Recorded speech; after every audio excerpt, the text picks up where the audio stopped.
Ça, c'est mon premier iPhone. Bon, c'est l'iPhone 16 aussi, c'est surtout d'ailleurs l'iPhone 16, mais c'est mon premier iPhone. 8 ans bientôt que je suis chez Frandroid et je n'avais jamais vraiment testé un iPhone. Je laissais toujours un peu mes collègues s'en occuper. Et là, mon collègue Edouard, il m'a dit tiens, prends l'iPhone 16 et dis-moi ce que t'en penses. Faut savoir que moi je suis vraiment très habitué à Android, c'est l'OS que j'ai utilisé ces 10 dernières années, j'ai forcément mes petits réflexes, mes petites habitudes et donc tester cet iPhone 16 c'était une expérience particulière pour moi. Et si vous aussi vous êtes habitué à Android et que vous lorgnez sur ces iPhone 16, regardez cette vidéo parce que mes retours peuvent peut-être vous intéresser.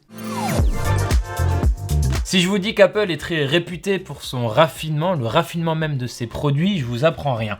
Du coup, là, évidemment, je dois parler du design de cet iPhone 16. Est-ce qu'il est aussi raffiné que cette image de marque qu'Apple renvoie? J'ai envie de dire oui, c'est très confortable, c'est très bien travaillé. Juste par contre, c'est pas mieux fini qu'un smartphone haut de gamme côté Android. Il y a juste un petit détail où je dirais qu'Apple a souvent fait mieux, mais de moins en moins quand même au fil des années, c'est au niveau de l'homogénéité des bordures. Sur iPhone, ça a quasiment jamais posé problème, c'est vraiment très joli, c'est symétrique. Sur Android, le chemin était plus long, mais on y arrive. Aujourd'hui, on trouve quand même pas mal de smartphones, même pas forcément du très très haut de gamme, avec des bordures plus uniformes. En contrepartie, sur l'iPhone 16, on a une pilule, le fameux Dynamic Island. Alors moi, ça m'a pas gêné outre mesure, juste peut-être les premières utilisations, vraiment, ça me sautait à la figure. Mais au bout de quelques jours, même au bout de quelques heures, ça passait crème. Je vais aller vite du coup sur cette partie design. Je voulais juste vous dire que globalement, je le trouvais très mignon cet iPhone 16. Pour les gens qui cherchent un petit format, franchement, c'est top. Et mention spéciale à ce coloris rose qui attire bien l'attention, franchement. Il tape dans l'œil et j'ai l'impression qu'Apple a fait du bon taf sur tous les coloris de l'iPhone 16. Bon, ça c'était pour la partie design parce que évidemment, il faut bien en parler sur un smartphone, mais on va arriver à une partie que je juge très importante dans cette vidéo, c'est la fatidique question. Est-ce que les iPhones et iOS plus particulièrement, c'est aussi intuitif que ce que les gens disent? Parce que je suis sûr que c'est la même chose pour vous, mais moi de mon côté, dans mon entourage, il y a pas mal de gens qui utilisent des iPhones et l'un de leurs principaux arguments, c'est de dire « tu verras ». L'iPhone, c'est vraiment intuitif, on s'y retrouve très facilement, tu peux l'acheter à n'importe qui, quelqu'un qui n'est pas habitué au téléphone portable, cette personne saura s'y retrouver. Et permettez-moi, chers amis, de répondre quand même à cet argument-là, parce qu'il y a 2-3 petites choses quand même sur iOS et sur les iPhones que je trouve vraiment pas si intuitif que ça, et promis, c'est pas de la mauvaise foi, éventuellement, c'est un peu de la naïveté. Et je vais commencer par le truc qui m'a le plus manqué sur iOS par rapport à Android, c'est le côté intuitif du retour en arrière. Sur Android, pour rappel, c'est toujours la même chose, soit c'est un glissement depuis le côté de l'écran, si on a la navigation par geste, soit on a tout simplement le bouton retour disponible en bas, donc facilement accessible. Et attention, c'est important, sur Android, ça c'est valable tout le temps, quelle que soit l'application où vous êtes. Sur iOS, c'est un peu différent, dans la grande majorité des cas, vous aurez votre bouton retour en haut à gauche, ce qui déjà n'est pas le plus idéal je trouve, parce que même sur un petit téléphone il faut du coup tendre le pouce et ça en termes d'ergonomie c'est pas fou. Et si vous voulez utiliser la navigation par geste pour revenir en arrière, c'est possible mais seulement sur certaines applications, donc c'est au petit bonheur la chance. Parfois ça marche pas et en plus c'est toujours seulement depuis le côté gauche de l'écran, alors que des fois j'ai envie d'utiliser le côté droit. J'ai le droit de faire ça? Non, pas sur iOS. Évidemment, c'est un retour qui peut passer pour du pinaillage, mais quand même, on parle d'interface, d'habitude, du quotidien. Je trouve que c'est quand même important à noter. Résultat, moi, ça fait 2 semaines que j'essaye de revenir en arrière des fois sur telle ou telle application et je m'y reprends à 1 ou 2 fois avant de comprendre, ah oui, ça marche pas comme ça sur iOS. Autre point aussi qui m'a un peu frustré en termes d'intuitivité, c'est l'organisation des paramètres. Alors ça, je sais que c'est un vieil argument des pros Android face à iOS. Du coup, sans surprise, je vais râler sur le fait que pour l'appareil photo, plusieurs réglages sont rangés dans les paramètres généraux de l'iPhone et pas directement dans l'application appareil photo. Par exemple, la qualité vidéo, oui, j'ai 2-3 petits raccourcis directement dans l'application vidéo pour régler, mais pour être sur des réglages plus fins, non. Je dois changer d'application pour ajuster les paramètres de l'application dans laquelle j'étais. C'est pas intuitif ça. Mais je pourrais dire pareil pour le format d'enregistrement des vidéos, la grille tout simplement, je veux juste activer la grille, non, je vais dans les paramètres généraux et je peux pas faire ça depuis l'appareil photo. C'est pas intuitif les amis, je suis désolé. Donc là, je râle un peu. Là, je vous ai cité l'exemple de l'appareil photo parce que c'est le plus connu, mais c'est valable pour d'autres applications. Et en plus de ça, en plus des applications, il y a d'autres choses au niveau des paramètres généraux qui m'ont un peu frustré, c'est tout simplement leur organisation. Il y a des trucs que je comprends pas tout à fait. Exemple, la luminosité automatique. Alors je peux désactiver True Tone depuis les paramètres rapides, pas de souci, mais je veux désactiver la luminosité automatique pure et dure. C'est pas dans les réglages d'écran, c'est dans les réglages d'accessibilité. C'est très bien, hein, accessibilité sur iOS c'est très bien fait, il y a beaucoup d'options, mais celui-là, la luminosité automatique, pour moi c'est quand même beaucoup plus intuitif de l'avoir dans les réglages d'écran. Autre petite chose qui m'a manqué sur iOS par rapport à Android, c'est la barre d'état ou plutôt les fonctionnalités de la barre d'état. Sur iOS, j'ai la batterie, le Wi-Fi s'il est activé ou non, la qualité du réseau. J'ai l'heure aussi sur le côté gauche, mais je n'ai pas d'icône de notification pour mes applications. Ça, à titre très personnel, je trouve que c'est pourtant très pratique dans la barre d'état d'Android.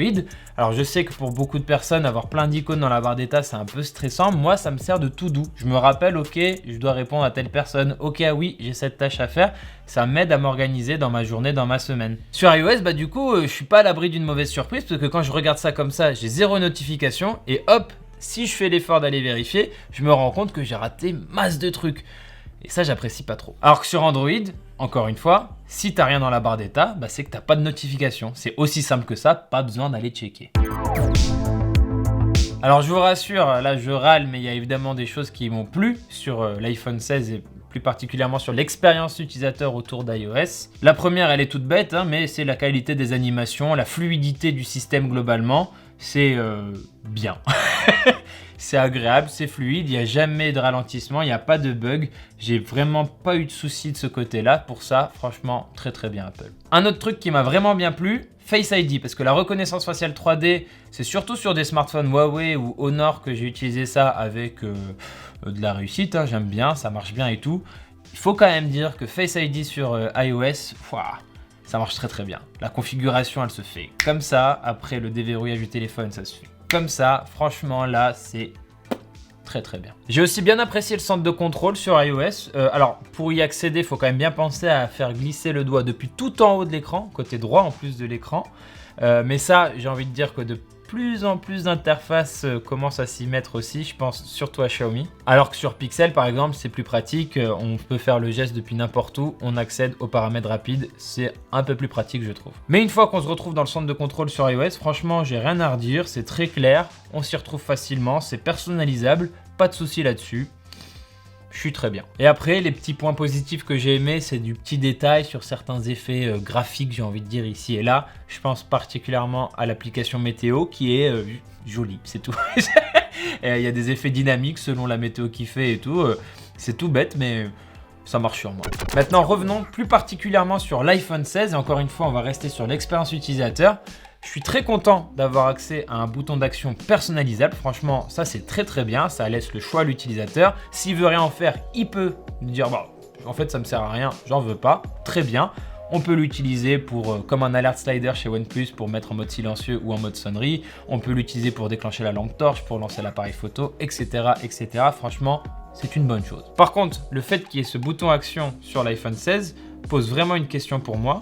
Pourquoi Apple est allé s'embêter avec ce caméra control qui n'est vraiment pour le coup pas intuitif du tout. Alors pour ce caméra control, je ne vais pas revenir en détail dessus, Edouard en parlait très bien dans sa vidéo sur l'iPhone 16 Pro Max. La vidéo est à regarder quelque part par là. Moi de mon côté, ce sera tout simple comme retour. J'ai juste pas utilisé ce bouton caméra control. Déjà, il est mal placé, je trouve. Franchement, ça tombe pas sous la main pour moi. Et en plus, j'ai juste à utiliser les interactions depuis l'écran. C'est déjà très bien, c'est déjà intuitif. Je vois pas pourquoi je vais m'embêter avec ça. Ça ne me sert vraiment à rien. Et en plus, si vraiment vous vouliez un bouton physique pour interagir avec l'appareil photo, que ce soit sur Android ou iOS, on peut déjà prendre des photos avec le bouton volume. Alors oui, vous pourrez me dire non mais le caméra control c'est quand même plus personnalisable que juste ce bouton action ou les boutons du volume. Oui, mais en l'état c'est mal fait. Voilà, tout simplement. Bon, ça c'était la grosse partie sur laquelle j'avais pas mal de retours à faire sur l'iPhone 16. Encore une fois, c'est mon premier iPhone. Maintenant, je vais aller un peu plus vite sur ce que j'ai aimé et pas aimé particulièrement sur ce téléphone et on va y aller point par point. Pour l'écran OLED de 6,1 pouces de cet iPhone 16, il y a tout qui est bien ou presque. On a de l'OLED, on a une grosse luminosité, on a des couleurs vraiment bien calibrées dans l'ensemble, mais on est toujours bloqué à du 60 Hz alors que je le rappelle, on est à quasi 1000 € pour la version de base de cet iPhone 16. Et là, je dois le dire, le 120 Hz auquel je suis habitué sur quasiment tous les smartphones Android plus ou moins récents, il m'a manqué. Parce que iOS a beau être fluide, vraiment avoir de belles animations et tout, on a quand même l'impression ici et là de perdre un petit peu de temps. Alors je pinaille, hein, ça joue à la demi-seconde près, mais quand même, sur un smartphone haut de gamme, on a le droit de pinailler. Bref, le 120 Hz, une fois qu'on y a goûté, c'est vraiment dur de revenir en arrière. Par contre, pour des personnes qui viennent d'un iPhone un peu plus ancien et pas pro, ou d'un vieil Android ou d'un Android vraiment entrée de gamme, ça devrait pas poser de soucis. Pour la photo, ici l'iPhone 16, il n'a que 2 caméras. Alors, elles font du très bon travail, hein. Le grand angle et l'ultra grand angle, c'est vraiment très quali. Sachez juste une chose, Apple n'hésite pas, hein, à mettre la dose sur le HDR, notamment la nuit, quitte à éclairer la scène vraiment à fond.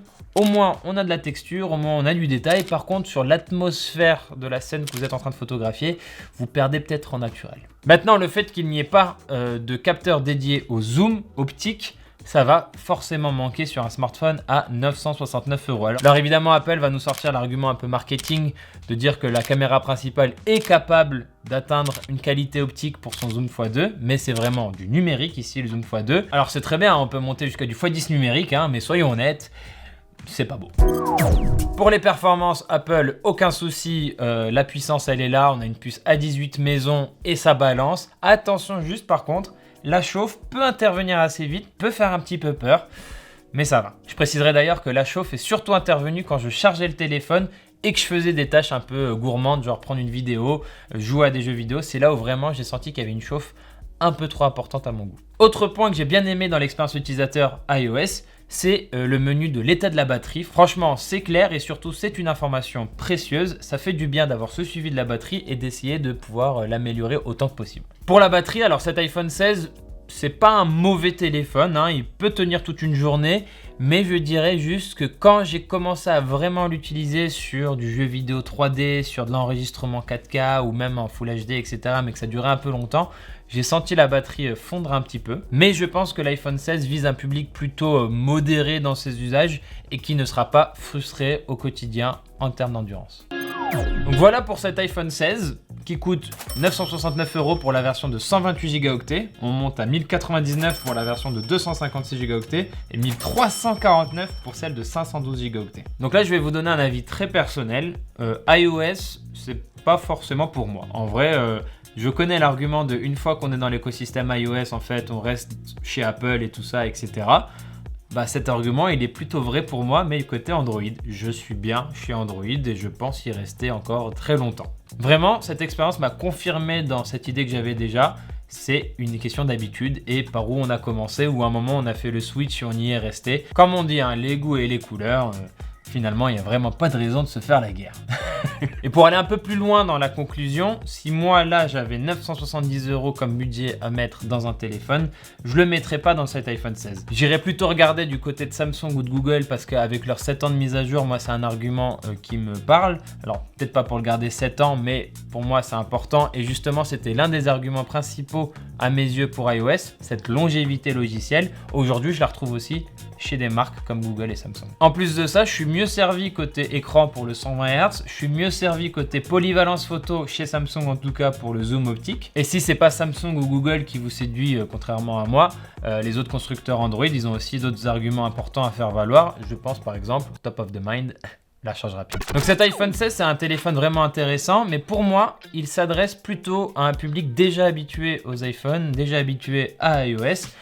Si vous êtes intéressé de faire le switch d'Android à iPhone, c'est peut-être pas le meilleur moment à mes yeux. D'une part parce que peut-être qu'il vaut mieux encore attendre un peu pour avoir du 120 Hz, qui sait sur les iPhone 17, hein, je sais pas. Je pense pas, mais on ne sait pas. Et en plus de ça, on n'a pas encore les fonctions Apple Intelligence en Europe. Donc peut-être que ça vaut aussi le coup d'attendre que ça arrive sur le vieux continent, que ça arrive en France, pour se dire allez hop, j'ai envie de tester ça. Là aujourd'hui, je pense que vous gagnez pas forcément au change en passant d'un smartphone Android haut de gamme à cet iPhone 16 si vraiment vous êtes habitué à Android et que vous aimez bien Android. Voilà, c'est tout pour cette vidéo. Merci de l'avoir regardé jusqu'au bout. Dites-moi dans les commentaires si vous êtes plutôt team Android ou team iOS et surtout pourquoi vous êtes tel ou tel team. Juste s'il vous plaît, faites ça dans la bonne humeur, dans l'amour, dans le respect. Hein. Merci beaucoup. Pas la guerre. N'hésitez pas à nous retrouver sur tout un tas de réseaux sociaux. On est très actifs sur Twitch avec notre émission Unlock un jeudi sur 2 et notre émission Survolté un mercredi sur 2. Vraiment, chaque semaine, vous avez une émission. C'est trop chouette. Quant à moi, je vous dis à très bientôt dans une prochaine vidéo sur Frandroid.